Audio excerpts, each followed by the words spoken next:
Sai Satcharita Chapter 5 continued. Turning water into oil. Sai Baba was very fond of lights. He used to borrow old oil from shopkeepers and keep lamps burning the whole night in the masjid and temple. This went on for some time. The Banyas who supplied oil once met together and decided not to give him oil. When, as usual, Baba went to ask for oil, they all gave him a distinct no.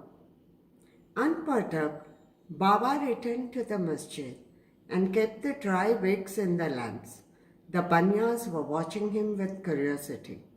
Baba took the tin pot, which contained very little, a few drops of oil, put water into it and drank it, and then forced it full into the container. After consecrating the tin pot in this way, he again took the water from the tin pot and filled all the lamps with it and lighted them. To the surprise and dismay of the watching Banyas, the lamps began to burn and kept burning the whole night. The Banyas repented and apologized, and Baba forgave them and asked them to be more truthful in future. The pseudo-guru Jawhar Ali.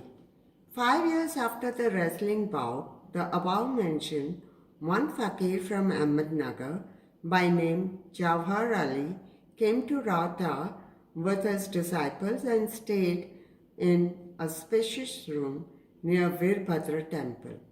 The fakir was learned, could repeat the whole Quran, and had a sweet tongue. Many religious and devout people of the village came to him and began to respect him. With the help of the people, he started to build an idgah, a wall enclosure in which Mohammedans pray on Eid day, near the Veerbhadra temple. There was some quarrel about this affair, on account of which Jawhar Ali had to leave Rahata. Then he came to Shirdi and lived in the masjid with Baba. People were captured by his sweet talk, and he began to call Baba his disciple. Baba did not object and consented to be his chela. Then both Guru and chela decided to return to Rahata and live there.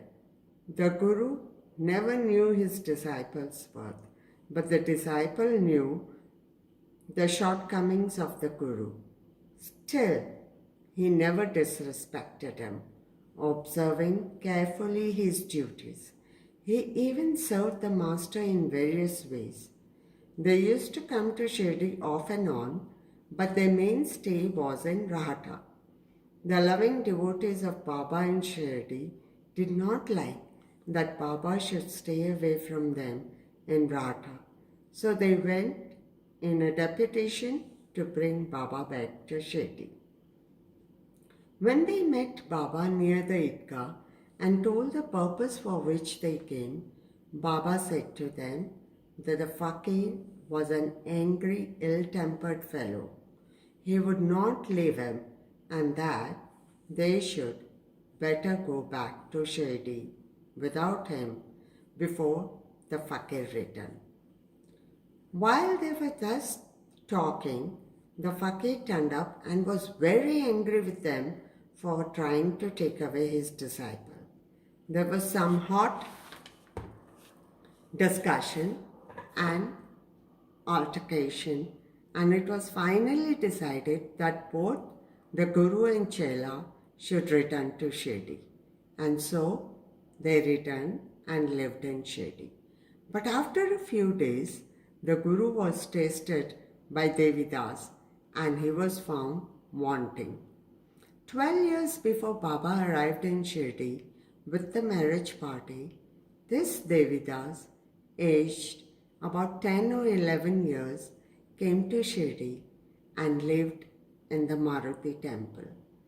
Devidas had fine features and brilliant eyes, and he was dispassion incarnate and a dhyani. Many persons, namely Tatya Kote, Kashinath, and others regarded him as their guru. They brought Jawahar Ali in his presence, and in the discussion that followed, Jawahar was worsted and fled from Shirdi. He went and stayed in Bijapur and returned after many years to Shirdi and prostrated himself before Sai Baba.